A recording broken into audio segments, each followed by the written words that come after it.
നിങ്ങൾക്ക് ഏതെങ്കിലും ഒരു ഭക്ഷണത്തിൽ ഒരു മുടി കിട്ടിക്കഴിഞ്ഞാൽ ചൂടാകണം എന്നല്ല ഇസ്ലാം പഠിപ്പിക്കുന്നത്, ദേഷ്യപ്പെടണം എന്നല്ല ഇസ്ലാം പഠിപ്പിക്കുന്നത്, കയർക്കണം എന്നല്ല പഠിപ്പിക്കുന്നത്.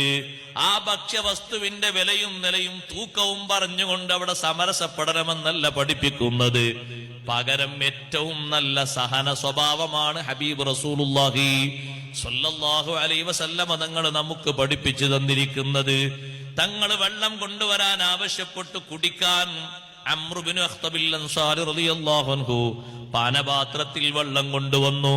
ഇമാം നവവി റളിയല്ലാഹു അൻഹു പ്രത്യേകം ഉദ്ധരിക്കുന്നത് കാണാം, പാനപാത്രം മരത്തിന്റെ ഒരു പാത്രമായിരുന്നു.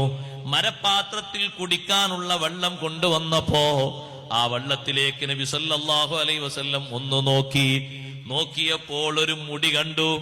മുടിയെടുത്ത് നബി സല്ലല്ലാഹു അലൈഹി വസല്ലം തങ്ങൾ വെള്ളം കൊണ്ടുവന്ന സ്വഹാബിയെ ചീത്ത പറഞ്ഞില്ല, ആ സ്വഹാബിയോട് കറുത്ത കണ്ണ് കാണിച്ചില്ല.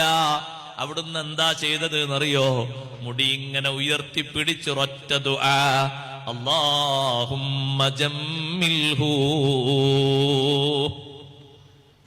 കുറേ ദീർഘം ദ്വാരക്കല്ലാത്തോണ്ട് വേഗം പഠിച്ചു വെക്കാൻ പറ്റുമല്ലോ. പെണ്ണുങ്ങളാവുമ്പോ അല്ലാഹുമ്മ ജമ്മിൽഹാ എന്നും കൂടി ഒന്ന് ദ്വാരത്താൽ മതി. അല്ലാഹുമ്മ ജമ്മിൽഹു, അല്ലാഹുവേ ഈ സ്വഹാബിന്റെ ജമാലിയത്ത്, അഴക് നിലനിർത്തി കൊടുക്കണമല്ല.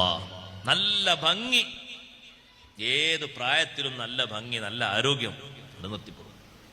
നമ്മളിങ്ങനെ ഒരു 75ഉം 80ഒക്കെ ആയി നിൽക്കുമ്പോൾ നമ്മളെ ഇണ ഒരു 18ന്റെ പവറിൽ നിൽക്കുമ്പോൾ അത് കാണുമ്പോൾ തന്നെ നമുക്ക് പൗതി മരുന്ന് മതിയാകും, മരുന്ന് കുടിക്കുന്ന ആളാണെങ്കിലും. ക്ഷീണമുള്ള ആളെ 3/4 ഭാഗം ക്ഷീണവും മാറിപ്പോകും അവർ നല്ല നല്ല അന്തസ്സിൽ നിൽക്കുമ്പോൾ.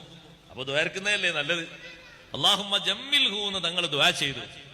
നല്ല അഴക്, നല്ല ഭംഗി നിലനിർത്തി കൊടുക്കണം. ആ ദ്വാരനതിന് ശേഷം ആ മുടി ഉപേക്ഷിച്ചു. എന്നിട്ട് തങ്ങൾ ആ വെള്ളം കുടിച്ചു. ചിലർ കുടിക്കൂല. നജസാണോ അത്? നജസല്ലല്ലോ അത്. കുടിക്കൂല എന്നല്ല, പിന്നെ ആ നേരത്തുള്ള ഒരു ഭക്ഷണവും സംഗതി കിട്ടിയത് ഒരു എന്തെങ്കിലും ഒരു അപ്പത്തിൽ നിന്നോ മറ്റോ ഒന്നാണെങ്കിൽ അതിന്റെ കൂടെയുള്ള മറ്റൊന്നും കഴിക്കൂല.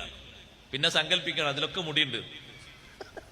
കിട്ടിയത് ഒന്നിൽ നിന്നാണ്, മറ്റേതിലൊന്നുമില്ല. പക്ഷെ ഇവരെ ദേശത്തിന്റെ ഊക്കാണത്. സഹിക്കണം സഹോദരങ്ങളെ. ഉപ്പമാരോട് ഞാൻ പറയുന്നു, സഹിക്കണം, ക്ഷമിക്കണം.